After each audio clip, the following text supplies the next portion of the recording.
That's my wife. It's not weird, I promise. Man, I'm excited to be here this morning. My name is Laramore. I get to be the youth pastor here. And as Tina said, you're joining us in the middle of our Challenge Accepted series. And recently, I accepted a challenge of my own in the form of rewiring our dryer at the house. And if you've ever done this before, like, it's not extensive, it's not bad. You just there's a plug on the end of your dryer. It's typically either a 3-prong or a 4-prong. And, you know, depending on what you're hooking it into, it's going to vary between one of the two. You got a plug and a tail coming off of it, and you wire it in. It's no big deal. I'd done this before, and on this particular dryer, I was going from a 4 to a 3. And I was doing it after work one day, and it was kind of getting later and later. And I had gotten 3 different 3-prong plugs, and none of them fit the outlet. And I was getting frustrated. And so finally, on the 4th one I was like, okay, I think this is the right one. It looks like it's going to be the right one. I should be good to go. And so I get that plug, and I get back behind the dryer and the wall, and I got all my tools and everything. And I'm kind of, if you've done this, you know exactly what I'm talking about. Like, I'm kind of wedged back off in there. You can only scoot the dryer out so much. I'm kind of wedged off in there. And I'm getting ready to wire this thing in, and it dawns on me that I didn't trip the breaker. I didn't turn the breaker off. And then I was like, challenge accepted. I don't recommend this, by the way, okay? This is not instruction or teaching. This is just a thing, okay? And so I was like, you know what? I'll just be real careful. I know this thing's got power going to it, but I'll just be real careful. And so before I wired the end that had the exposed wires into the dryer, I wanted to make sure that the plug fit the outlet, because I've already done this 3 times and I'm over it. And so I was like, I'll just be real careful. I'll hold the other end that has all the exposed wires like way out here, and then I'll plug it in, and I'll just be real careful. I'll do it real quick. And so I've kind of got the 3 ends that are exposed out this way, and then I got the plug, and I'm going to plug it in. And as soon as I touch the plug to the outlet, 2 of these wires touched each other. And the amount of blue light that shot out of that thing, like, I thought Jesus came back, and it was like, I imagine it's what it feels like if you, like, brush your teeth with a lightsaber or something. Like, it got me good. And so I share that with you just to say, like, when I say, hey, I'm excited to be here this morning, I'm excited to be here this morning. I'm pumped up, man. I'm waiting for, like, superhero, abilities to take effect. I'm just like, I'm all hyped up, and it's good. So, but anyway, I share that with you for that reason. But also, if you see me twitch or kind of go off on a rabbit trail, just give me some sympathy. I shocked the poo out of myself this week with 220. So just go with me, okay? But this is week 3 of our Challenge Accepted series. And during this series, we're talking about some of the principles and steps that we can take to overcoming any challenge that we face in life. And so we asked the question last week, what is the challenge that you're currently facing? What is the giant that stands between you and your dreams? It could be something in your marriage. Maybe it's a challenge in your marriage. And there's something that's keeping you from experiencing the marriage that you always dreamed of. It could be finances. Maybe there's something going on in finances. There's this giant in your finances, and it's reoccurring, or it's just been hovering over for a long time, and it's standing between you and the financial freedom that you dream of. It could be a health situation. Maybe you got a health situation, and it's like, man, this thing is going on. It's a mental thing or a physical thing, and you've got this challenge health-wise. It could be an addiction. Maybe you've got this thing that's been haunting you for a long time, and that's your current giant that stands between you and your hopes and dreams. And if you've been with us for the last couple of weeks, you know that as a church, we face a very specific challenge. We face a challenge, and while we're going to spend some time talking specifically about this challenge, if you're our guest today, or if you're not completely bought into this thing, I just want you to know that even these principles, even though we're talking about them as they relate to the challenge that we face as a church, these principles will apply to overcoming any challenge that you face in life, and they're crucial to that. And so if you've been with us, you know that the challenge that we face as a church is relocating the Quest Church to our promised land, is what we're calling it. It's 13 acres just south of the high school, and the challenge is relocating there and raising the funds to do that. It's this big, scary, impossible challenge, but we decided, you know what, we accept. We accept this challenge because we're at a point where we say, and we've always been this way, we're not ever going to tell God, hey, you can't send us more lost people. We're at a point where we're going, you know what? Our mission is to proclaim the good news of Jesus Christ and offer help for life's hurts, and this is starting to not help us do that. This is starting to hinder our ability to do that. And so even though this is a challenge, we accept. We believe our God is bigger, and so we accept this challenge. We were motivated last week as Jim talked to us, man, motivated by love that we've received to go, you know what? Even though this is scary and impossible, we accept. And we visualize what life there will be like. And I love this, man. When I think about our new facility, it's so exciting to me because when we think about our new facilities, we're going to see how man, we're going to be better equipped than ever before to proclaim the good news of Jesus and offer help for life's hurts in areas like marriage and finances and health and addiction and all these things. And so, man, we're in this rapidly growing community, and it's a scary challenge to raise the funds to do that. But we said, you know what? We're motivated by the love that we've received, and we're motivated to share that love with all that God chooses to send our way. And so, you know what? God, we accept the challenge. And so now the question today becomes, how can I invest in the challenge accepted mission? We visualize what it's going to be like. We're motivated to accept. Now, what are our first steps towards our mission? And man, I am so incredibly honored to be a part of this series. Like I'm excited and honored to be a part of any series that we do here. But I feel like this one is crucial. This is a series that's a pivotal point in our church. And I'm just so honored that I get to play a small part in this. And I'm honored today to give us really what I believe are our next steps into the battlefield. We visualize where we're going. We're motivated to take it on. And I'm just so honored that I get to give us our first marching orders into this.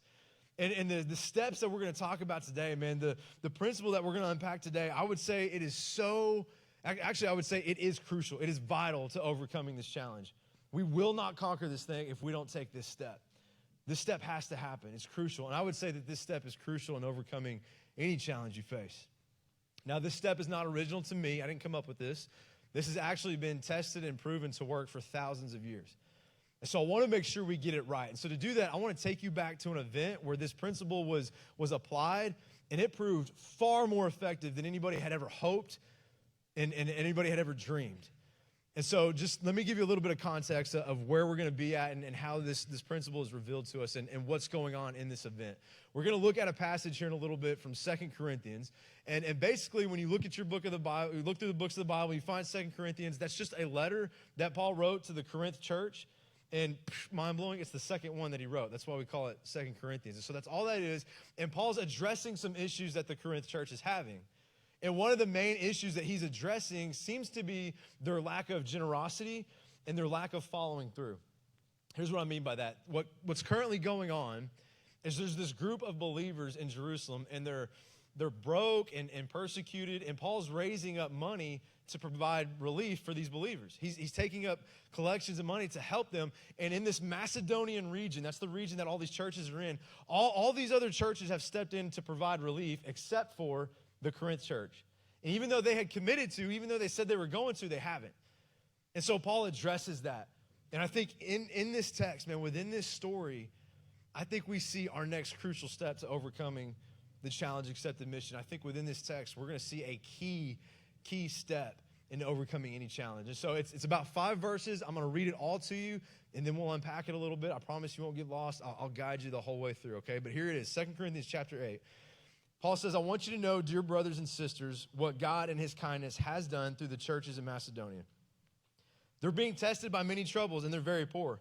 But they're also filled with abundant joy, which has overflowed in rich generosity. And Paul says, I can testify, they gave not only what they could afford, but far more.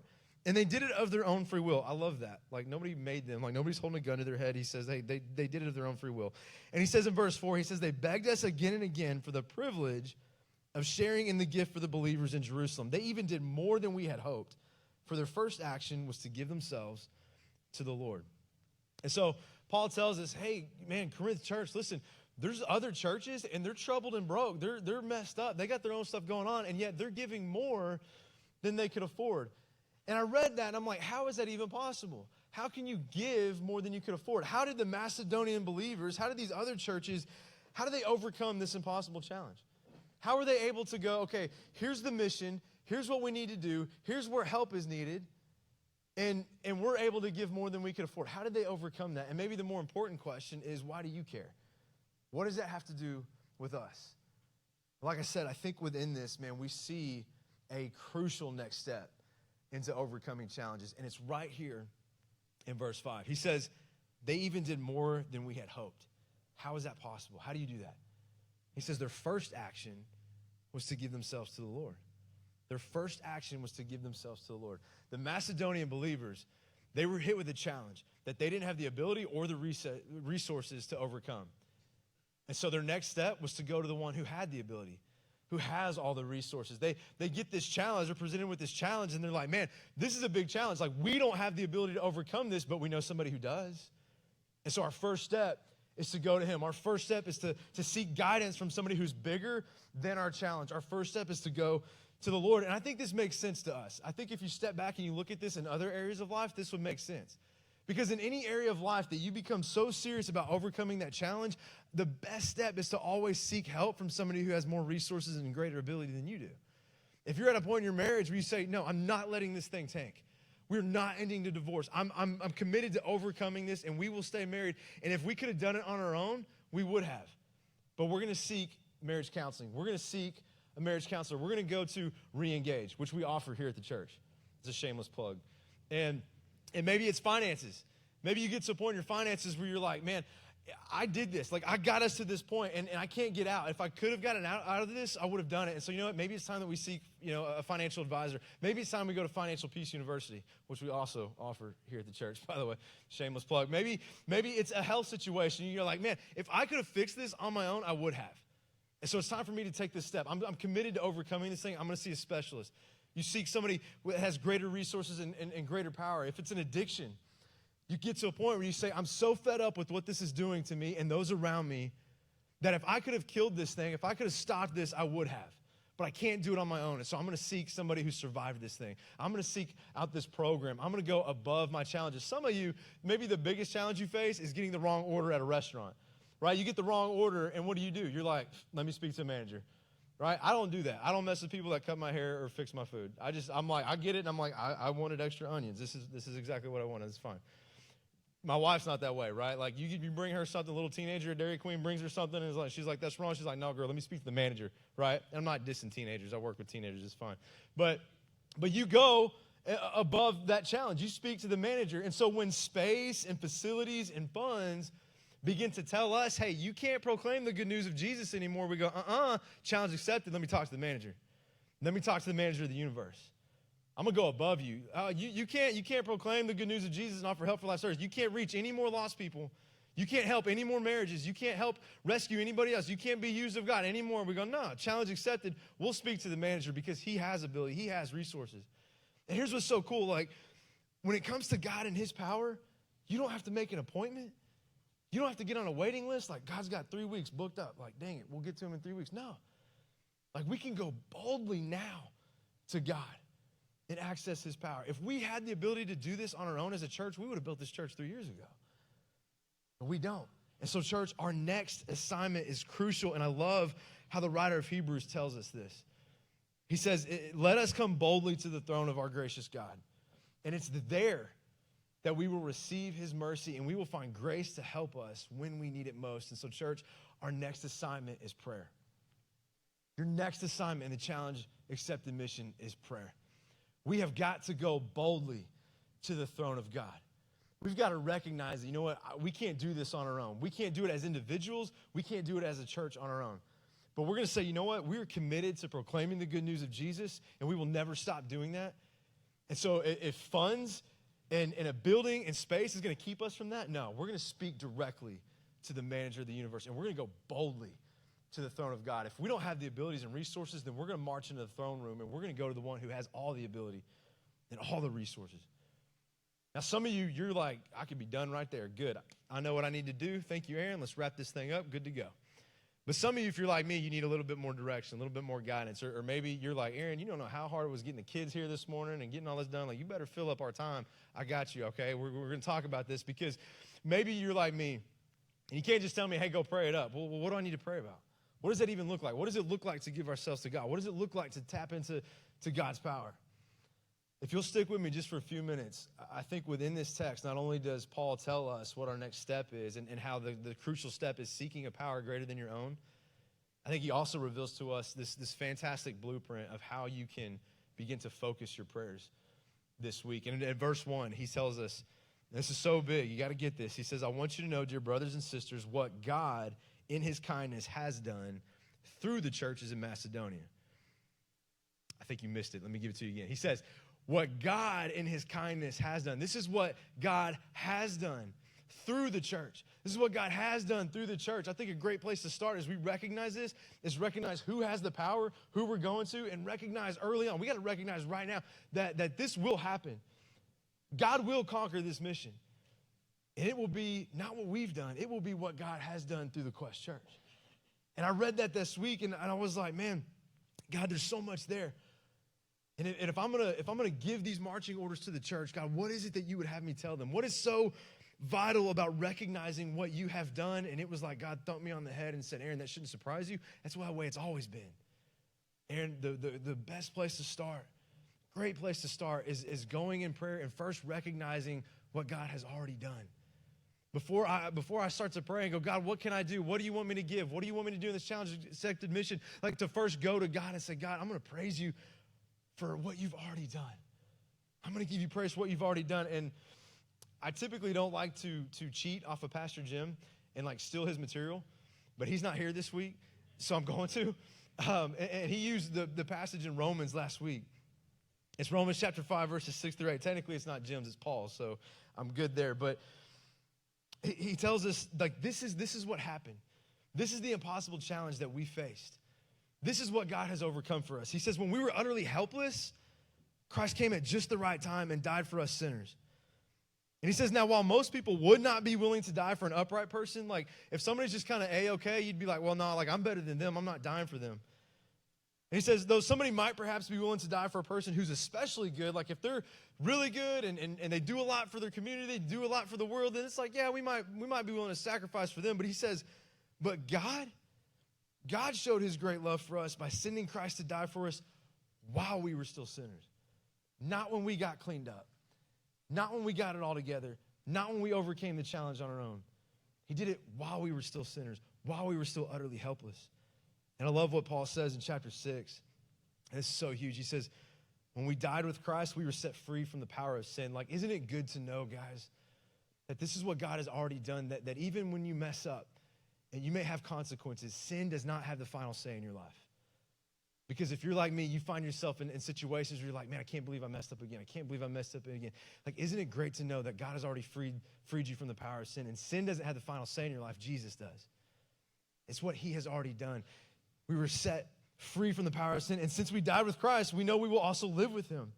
We are sure of this because Christ was raised from the dead and he will never die again. Death no longer has any power over him.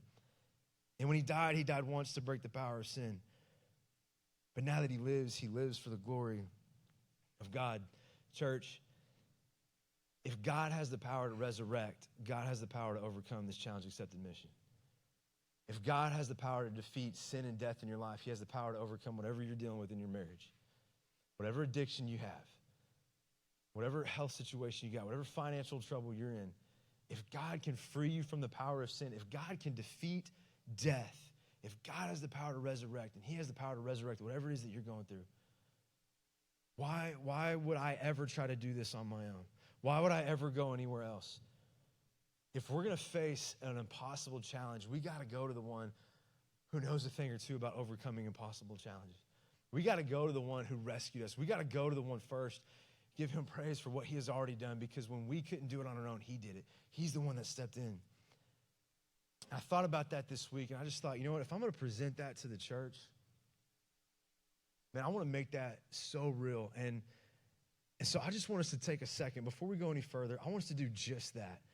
Man, I want us to pray, and I want us to give God thanks for what he has already done. I'm going to invite the band to the stage. They got another song for us. But would you just bow your head and close your eyes for me just real quick? And, man, as we consider this next step, this is vital. We have to do this next step or we will not overcome. As we do that, maybe right now you would just, in your own prayer, in your own words, would you just give God praise for what he has already done in your life? What has God already freed you from? What has God rescued you from? What did that moment look like for you when you first proclaimed that Jesus is your Savior? Where was that moment? Where was the mess at when he first pulled you up out of it, when he first rescued you? Man, let's first give him praise for that he has already done that.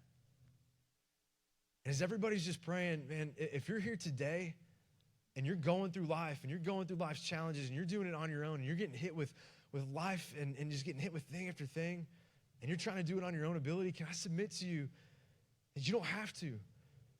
And you don't have to get cleaned up. You don't have to get right.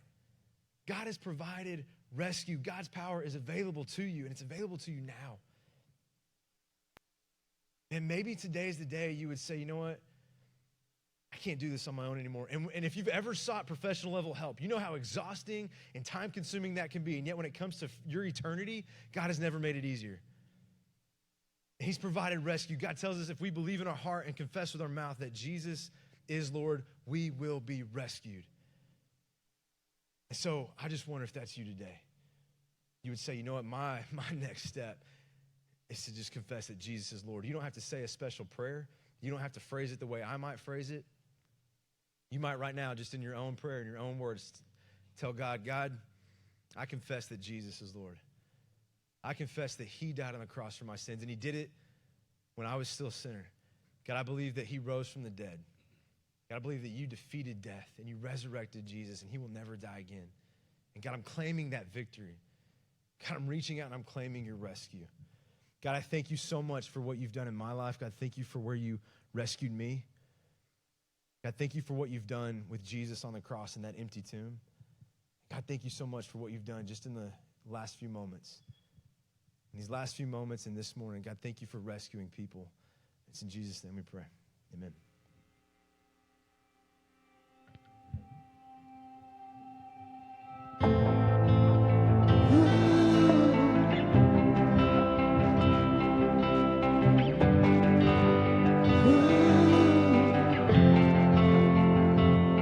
There I was, empty-handed, crying out from the pit of my despair. There you were, in the shadow, holding out your hand, you met me there. And now where would I be without you? Where would I be?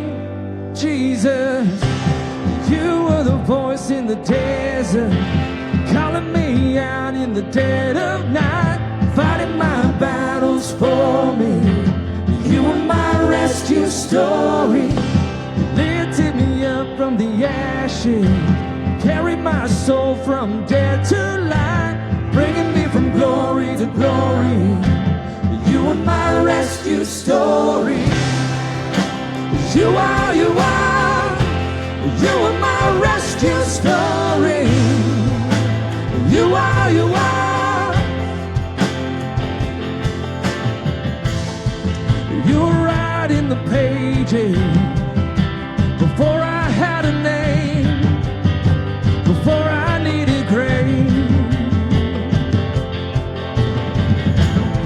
You're singing songs of redemption every time I ran away. You were louder than my shame. And now where would I be without you? Where would I be? Jesus, you were the voice in the desert, calling me out in the dead of night, fighting my battles for me. You were my rescue story. You lifted me up from the ashes. You carried my soul from death to life, bringing me from glory to glory. You were my rescue story. You never gave up on me. You never gave up on me. You were my testimony. Whoa. You never gave up on me. You never gave up on me. You were my testimony. Oh, you never give up on me. Oh, you never give up on me. Oh, this is my testimony. You were the voice in the desert, calling me out in the dead of night, fighting my battles for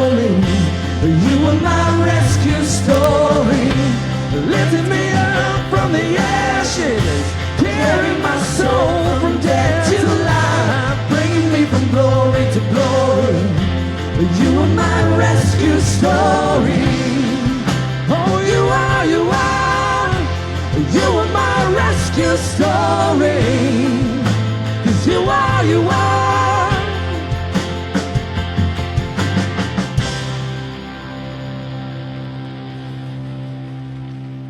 Thank you, band. Man, it's funny. I've listened to that song 3 times today, and just then, man, I was just thinking how, man, the whole reason we get to take this next step as a church, the whole reason we get to enter in boldly into the throne room is because God opened the door.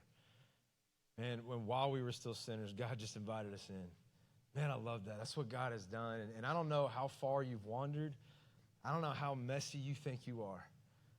But I want you to know, God's inviting you in. God has openly handed, offering rescue. And it simply comes through confessing that Jesus is Lord. And man, I beg of you that you wouldn't leave these doors if you've never made that decision, that you would make that a decision today. It doesn't matter how far you've gone. Man, God has provided rescue. Is that your story? As we kind of go on, man, in 2 Corinthians chapter 8, so he tells us this is what God has done. And in verse 2, I love this. He says, they're being tested by many troubles, and they are very poor. But they're also filled with abundant joy, which is overflowed in rich generosity. Like Paul tells us, hey, Corinthian church, man, these Macedonian believers, they're troubled and broke. And all God's people said, same, right? Like I read that this week, and I was like, that's my life verse. Like, shout out, troubled and broke. That's me. He's talking about me. And I read that, and I'm like, man, they're being tested by many troubles, and they're very poor. Like, that's the situation. Don't miss this. Like, that's happening. That's what's going on. But then he says, but they are also filled with abundant joy. And I got to reading that. I'm like, wait, that's not possible. Because when I'm going through troubles, when I'm going through hardships, when I'm going through challenges, and you're like asking me like, hey, how you doing? How's it going? I'm like, it's going. You know, how you doing? It's just doing, you know. Like, and yet they're filled with abundant joy.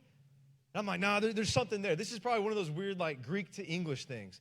And so I started looking at it. I'm like, okay, they're also filled with joy. I'm like, it's something with that word also. Like something's happened. Let me look that up in Greek and see what that means in English. Guess what?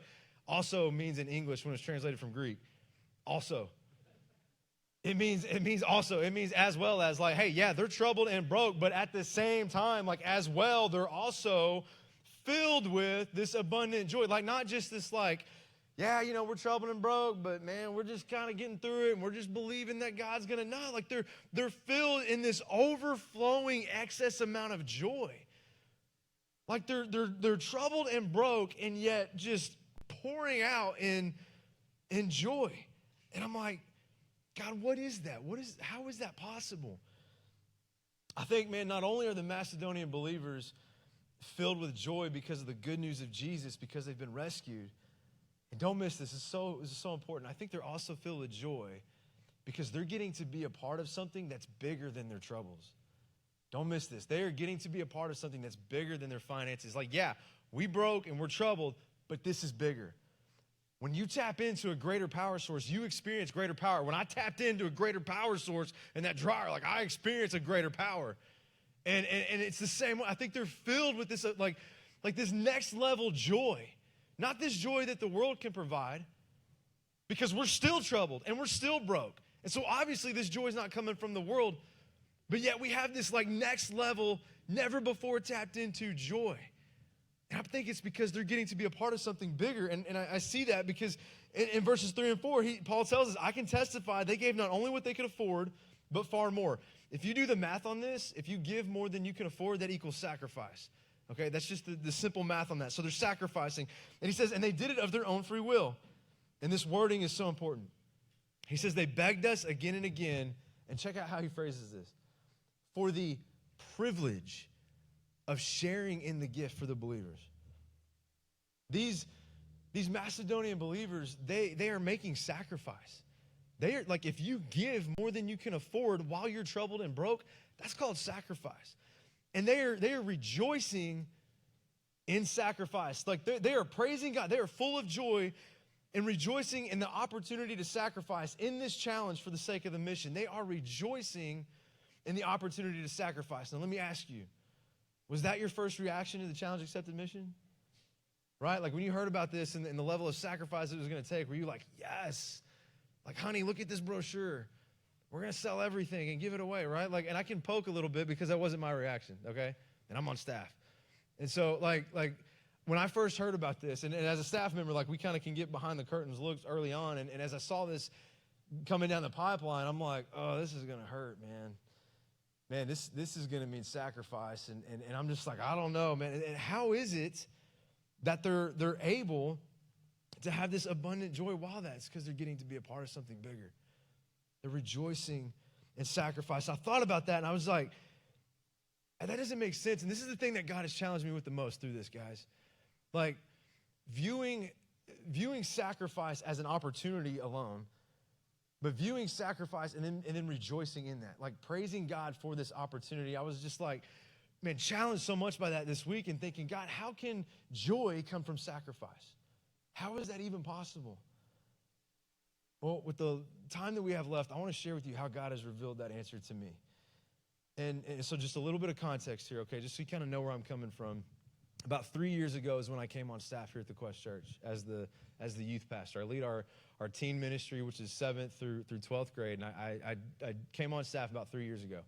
Now, just so you kind of know, I was not a guy that was seeking ministry.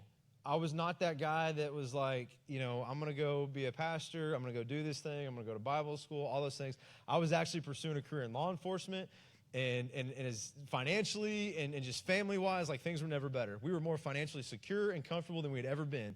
And while this was going on, we were serving and volunteering the teens here and working with the students here. And there was just this weird excitement and joy that I got from doing that. And I think it ultimately just boiled down to the fact that that was the age that I was at when I desperately wanted somebody to just put the church thing down for a second and just be real with me. To just cut all the frills and bells and whistles and just shoot straight with me. And I didn't have that. And so there was just this weird joy that I was getting from getting to do life with students and share and be a part of what they're going through and just point them to Jesus and go, hey, let me tell you where I found rescue. I know you're going through it because I was there too. Can I point you to where I got rescue? Let me cut all the bells and frills, man. Let me just point you here.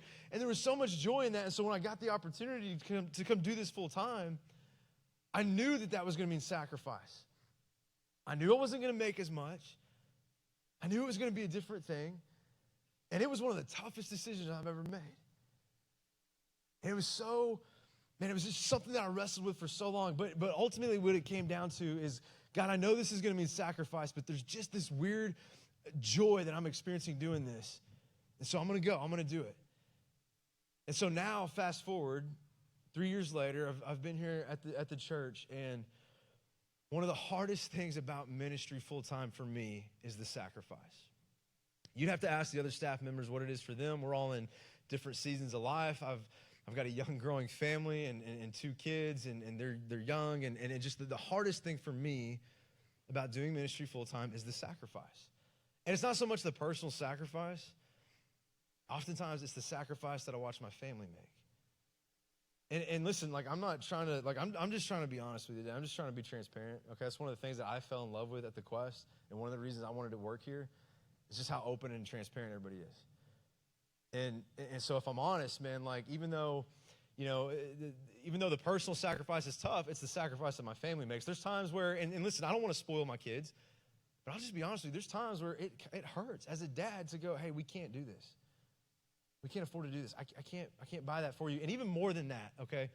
More than that, the thing that gets me the most and breaks me the most is the sacrifice that my kids make with their time. The time sacrifice. Man, it is so hard on me sometimes, church, to just go, hey, guys, we can't do this. I can't spend time with my kids because I'm spending time with other kids. Now listen, I know that sounds weird. I know that sounds harsh. I am not, please hear me. I am not trying to make you feel sorry for us. I'm not trying to guilt you. You're like, I'm never bringing my team back. You don't even like what he does. I love what I do, okay? I'm just shooting straight with you. I'm just being real. It's hard as a dad. Okay, I wear a pastor hat all the time, but there's also a dad hat in there. And sometimes it's just tough going, hey, listen, I know it's summer. I know you're out for school. I know it's spring break, but we got to do this thing with the teens.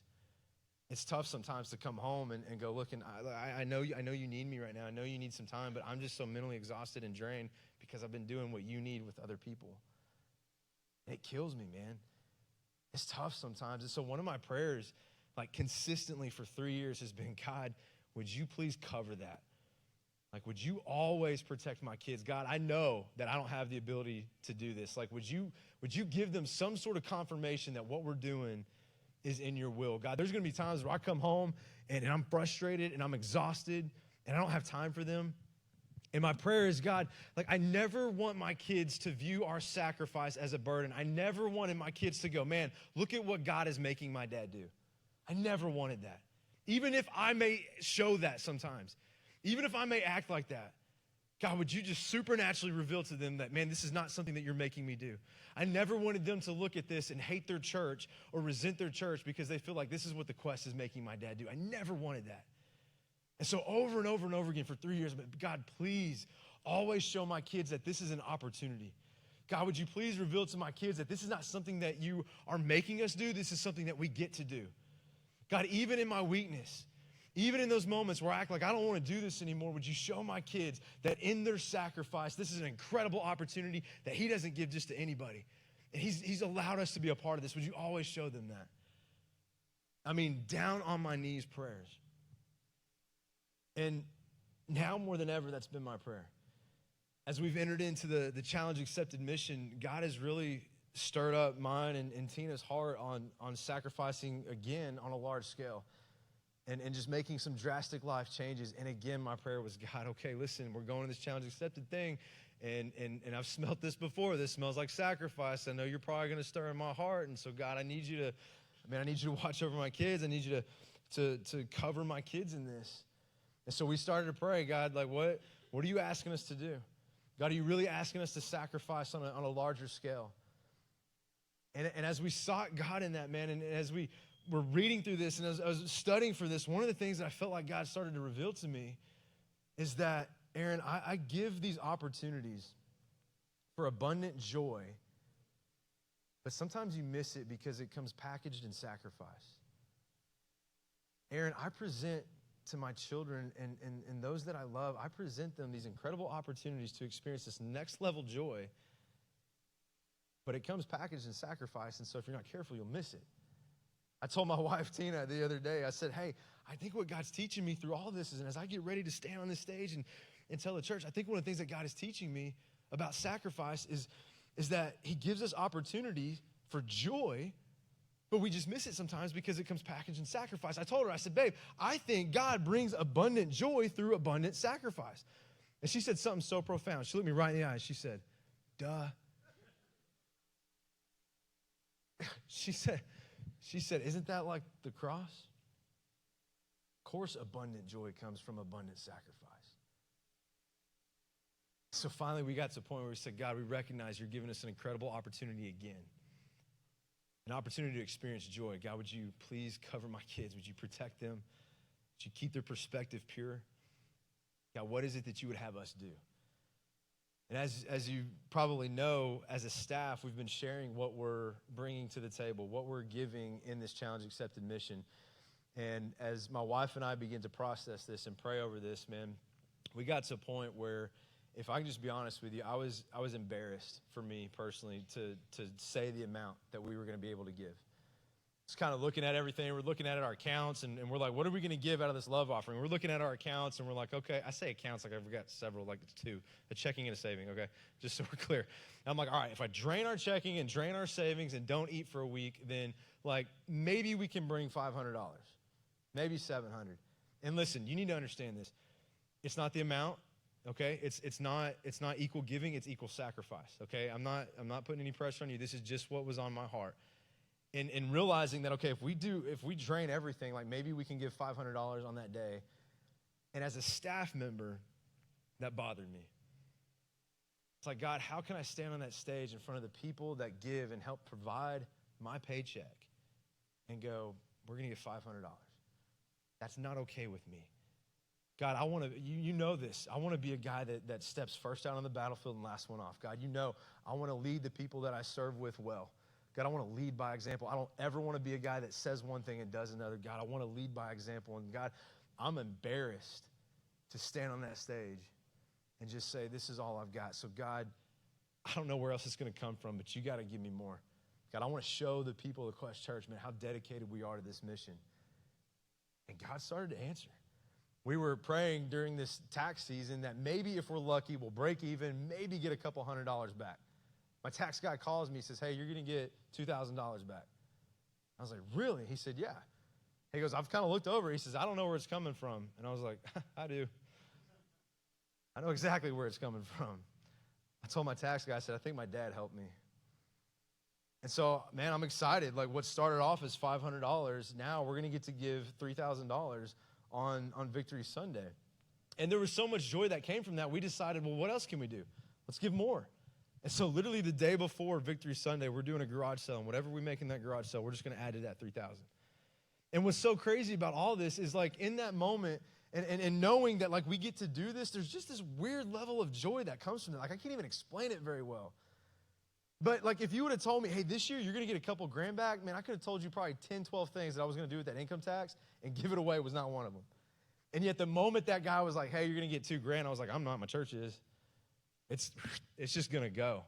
I'm not even going to touch it. I don't want nothing to do with it. I'm going to go. And it's just this weird level of joy. And so we just continued. God, okay, now as we contemplate our faith commitment, God, what do you want us to do? God, I feel like you want us to sacrifice. God, I want to be a frontline guy. I want to be a frontline guy. Help me to be that. God, what other opportunities do you have? That's a scary thing to pray. Okay, if you're going to ask God for opportunities to sacrifice, get ready because he'll give them to you. And so, as many of you know, on the 13 acres, on our promised land, where we're going to build the Next Quest Church, there's a little pink house there. And if you were here last week, you know, man, it's just an incredible story. The worship pastors, Audra and Justin Davis, when they first got hired on here, is right when we bought the land, and they got to live in that house. Well, ever since they moved out, that house has just been sitting there. And God recently gave us an opportunity to sell our house and go live in that house. And again, I was like, that looks like sacrifice. I don't know about that.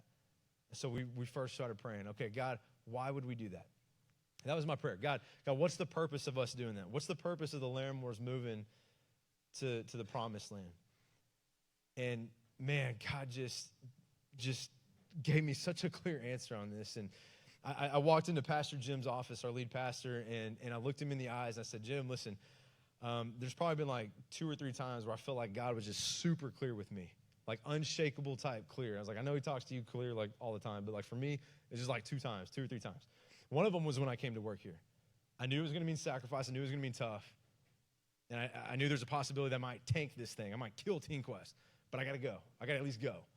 And I knew that. And I said, I think I know why we would sell our house and go to the promised land. I feel like God has told me, Aaron, that land is holy ground. I have selected that location, and I'm going to rescue thousands. I'm going to rescue marriages. I'm going to save children. I'm going to save teenagers. I'm going to save students. I'm going to restore finances. I'm going to restore marriages. I'm going to restore people from their addictions. Aaron, I'm going to use that location to transform thousands of people, and so it is far too precious to me to just let sit there.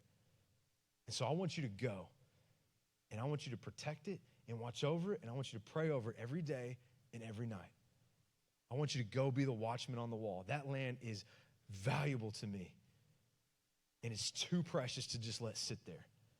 And so I want you to sell your house, and I want you to go live at the promised land. And I was like, okay, God, we'll go. I started looking at it, and we're like, man, like, okay, if we do this, and in about 6 months, we'll be in a position to move. And God said, that's cute. I was saying now. Go now. We started looking at it, and we're like, okay, maybe we could go sooner, but if there's like a week or a time frame where we couldn't do this, it would be this week where it's my daughter's birthday. She's a leap year baby, and we actually get a leap year. Like, we can't move on that. I can't move the week I'm preaching. Like, it's just too much. And God's like, hey, guess what week I want you to move? He's like, check that box, check that box. Yep, that's the week I want you to move. And so literally Wednesday, I think it was Wednesday, Tuesday or Wednesday, we officially listed our house on the market. And Wednesday, I moved the last bit of stuff into the promised land, into that house, with the intention being, I'm going to stand guard. I'm going to be on the front lines. I'm going to watch over that house. I'm going to pray over that house. Now, church, I just got to be honest with you this morning, and I'm not proud of this, but there was a point this week where that sacrifice became real, and I didn't feel a whole lot of joy. There was a point this week where we're standing in the home that my kids know and love, the only home they've ever known, and it's empty. And I'm just looking around at all these memories. And I'm watching my kids drag their last bit of belongings out of the house. And it broke me. There's a moment where we're pulling out of the driveway and I'm shutting the gate for the last time. I'm seeing our house online and posted. And I'm just like, what have I done? What do my kids think of me?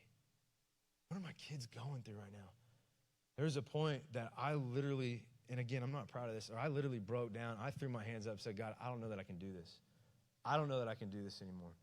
I don't even know that I can be a pastor. Because maybe I don't love you like I say I do. Maybe I can't actually do what I talk about.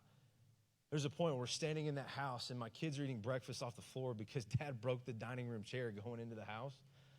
And they're sitting on the floor eating their breakfast. It broke me. It was a school day and they're getting their clothes out of boxes. And they're trying to find their shoes. Abigail's got one shoe from this pair and one shoe, and they're just, their whole life is disheveled, and they're trying to get ready. And it broke me, and I was just like, God, I can't do this. God, I don't have it in me. I can't sacrifice on this level. And I'm going to tell you something. It's like God grabbed the hold of my heart. And he said, Aaron, you can't even watch your kids live out of a box for a few days. How do you think it felt when I watched my son die on that cross? How much love do you think I have for you and those kids that I would watch that? Don't you trust me? If I would do that, don't you think, like as much as you think I love your kids, or as much as you think you love your kids, I love them way more. What I did for them. Look at the sacrifice that I made. And Aaron, if you'll trust me, if you'll get up and you'll trust me, I will fill your kids with joy. The thing that you care about the most. I got to a point, church, where this week I said, God, you can have whatever you want from me. I will give you everything. Because I know where I was when you rescued me. God, I will give you everything. I just can't watch my kids go through it again. I can't watch them do this again. And God said, Aaron, think about what I did for those kids. Don't you think I love them? Don't you think I know what they're going through? And you're trying to do this sacrifice on your own. And you don't have the ability to do that. I know about abundant sacrifice. I know what abundant joy can come from through abundant sacrifice. And God, man, God just, and listen, this sounds so preachy and churchy and pastor-like, and I try to like steer clear from that, but it is what it is. I prayed that consistently for 3 years. God, fill my kids. Fill them with joy. That's exactly what he's done. Even in the moment where I was like, I don't even know if I want to be a pastor anymore. I can't do this. God filled my kids with joy. There was a moment where me and my two kids were walking out on that property, and my daughter was looking out, and she said, Dad, is that where the church is going to be, right here in our backyard?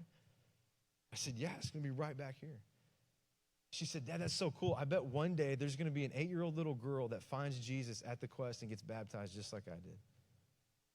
It's like, wow. Me and my son, Noah, we were driving. He's 11. We were driving home, and we were talking about it, and I was like, son, listen, we hadn't had a chance to listen. Like, my kids, they were, like, blindsided. I mean, literally, it was one of those things where we were sitting at Wendy's one day, and we're like, hey, kiddos, we're moving. When? Like, today. Like, we're going home, and we're packing, and we're moving. And so they got completely blindsided. And so I was talking with my son, and I was like, hey, man, like, how you doing with this? What's going on? What's going on in your mind? How are you feeling with this?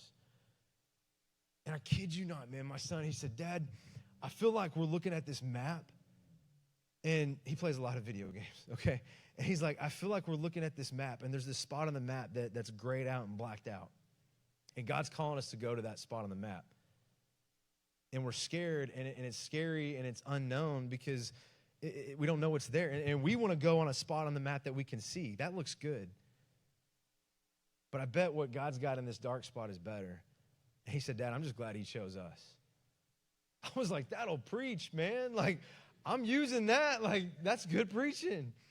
Runs in the family. I was like, that's good. But he said, Dad, I'm just excited. Like, I prayed, God, would you always help my kids see this as an opportunity? And both of my kids said, I'm glad he chose us. I'm glad he chose us for this. As we were on that drive, I started to talk to my son about some of the things that we could do while we're there. Some of the things that we could invest in while we're there. So it's not just about the Laramores, that we could, some of the things that we could do there to invest in God's kingdom, in his church. And so we talked about how we're going to pray over it every day, every night. And we're going to fix it up. We're going to make it a nice place. That way, whenever we move out, whenever that may be, it's even nicer than when we came into it. And I'm so grateful, man. We actually got an opportunity to film some of my son's thoughts on moving to this house. And so y'all check this out. Well, so when I had that talk with my dad, I was really scared because I didn't know that the house that we're moving into was a big deal, and it was going to be for people who need it more than us. Because we're not only fixing it up for us, and we're fixing it up for single moms, missionaries, and homeless people, and all those people who need it more than us. And it feels really good for us, the Laramores, to take care of God's first land for us to, it just feels really good for us to take care of that. So probably that, I like how it's going to be, the reason I love that we're moving is because this church is expanding, which is good because more people are getting to know about God and everything. So it feels really good that we're having to move and have to build a bigger church. It was kind of scary at first. It was scary at first because when we were moving in, it was kind of scary sleeping in another house and everything. But when I woke up in the morning, I realized that I was thinking to myself, and I said, if I get scared, then I just got to remember what we're doing this for, and this is for the church. Man, I love what he said there at the end. When we get scared, we just got to remember what we're doing this for. And man, that was the point I was at this week. I was terrified of what I was doing to my kids, and yet right out of the mouth of one of my kids, he said, I just got to remember what we're doing this for. God has taken me from a point in this mission where I was at a low point, an incredibly low point. And he has just filled us with so much joy in getting to do this, and he did it through prayer. He did it by us just going first to him and saying, God, I don't have the ability to do this. You're going to have to step in, and he did. And, man, I just want to tell you, there's a moment where we were lighting up the hallway with lamps. It was like the second night that we'd actually stayed there, and the kids' beds are still not put together, and we're trying to light up the house a little bit so it's not as scary. And so we're putting some lamps in the hallway, and we were right outside of Noah's door, and I could tell that he was still awake, and we kind of poked our head in there and said, Noah, are you okay? Are you scared? He said, Dad, I'm not scared. You know why? I said, why? He said, we're on holy ground. Bring it. I was like, that's cocky, man. Like, I don't know that I'd put that out there, right? Like, okay, you know, but man, I was just like, it's just been incredible. And so for our faith commitment, we're planning and praying that through the sale of our house, we're going to be able to add an entire mortgage payment to what we typically would give a month. And I'm praying, and what God has done so far, I believe he's going to do more than that in our lives. And we're going to be able to give even more than that. And we're excited to do that. Our life has never been more like just disheveled than ever. I mean, it's just been crazy. And if you guys know me, like I'm a very controlled OCD person, and it has just been wild. And I just got to say in full honesty, I don't think my family's ever been happier. I don't think we've ever had more joy. And life is just troubled and crazy. But I believe that God brings opportunities to experience that abundant joy, and he does it through sacrifice. And I think the only way that you get through that is to go to the one who perfected it. if you're bought into this thing, I'm going to tell you, there's going to come a moment where the sacrifice hits the fan, okay? There's going to come a moment where the sacrifice gets real like it did for me. And I'm going to tell you, the only way you're going to be able to get through that is to go to the one who perfected it. The only way to experience abundant joy through abundant sacrifice, I think, is to go to the one who knows a thing or two about it. He's got to be the only place that we go to. And so our next step is crucial. Our next step has to happen. We have got to go to God in prayer. And I want to give you just a really tangible, practical way to begin that step. You've probably heard that on March 14th, we're doing a 12-hour prayer mission. And on that day, for 12 hours, we're covering this whole thing and all of God's people in prayer. And in your worship guide, you got a card that looks just like this.